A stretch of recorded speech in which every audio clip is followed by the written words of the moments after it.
When we talk about the spiritual bypassing, I think you explained it high level, but what does that actually look like in someone's life? Like walk me through kind of how you see that show up and maybe how you would coach to that.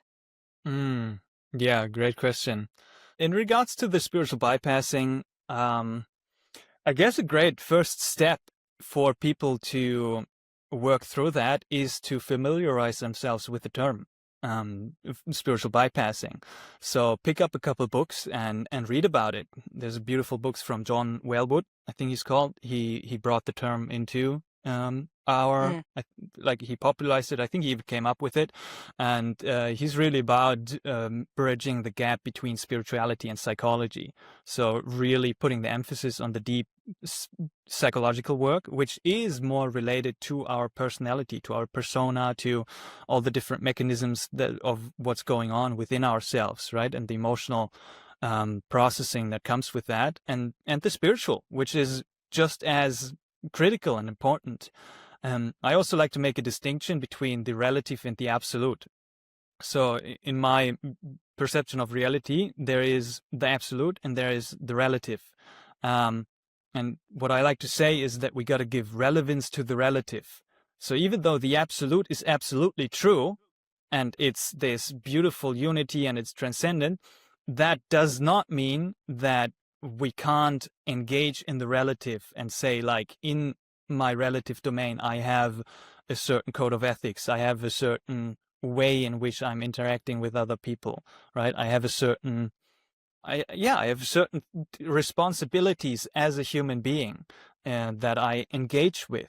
So I see psychedelics as a way to make us more human and not less human, mm. right? Because this movement towards the absolute is a movement away from humanness. And it's a beautiful journey of ascension.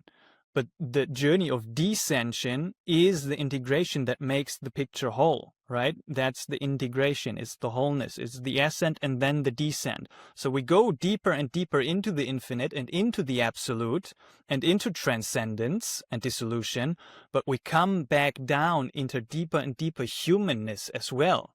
And both of these are critical. So what that looks like practically and tangibly for people when I, for example, work with them, right, is it starts with attitudes and traits.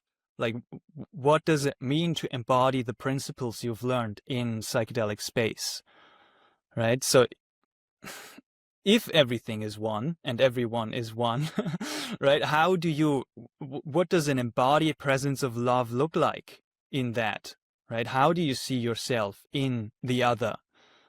Like, what does that mean? Right? The Mm-hmm. Bible has this beautiful golden rule, right? Treat others as if you were like to be treated yourself. Um, it also means, for example, embracing fearlessness and courage. Like in that transcendent state, there, oftentimes what I see is people in psychedelics, they're like, it takes a lot of courage. It takes a lot, to move into these deeper layers. And in psychedelic space, that's totally fine. The very deep process of letting go is happening. And there's just like this deep courage to let go of all your ego structures and dive into that and face these deep rooted fears. But when it comes to having a tough conversation with your partner or with a friend, oh, all of a sudden there's this fear again, there's this hesitation. There's like, I'm afraid what, that's the process. Like, what does it mean to embrace fearlessness in your relationships? Maybe you feel like you're in a career or in a job that's not fully aligned. And that's challenging for many people.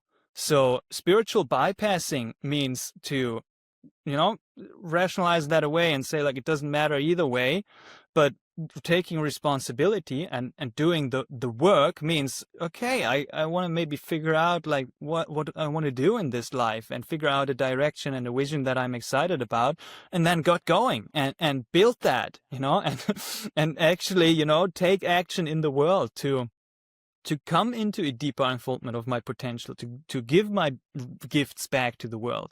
And I think this is the nitty-gritty work that's so challenging for people, where it's just easier to just go into another, blissful psychedelic experience and say, like, there I feel like I'm productive in regards to processing and, just like healing more and all of that. But it's like not to bypass the tough conversations, the work that, is not aligned, or the food that, is not aligned with your body. That's the things we want to look at when we're integrating, right? So not to bypass all of these things.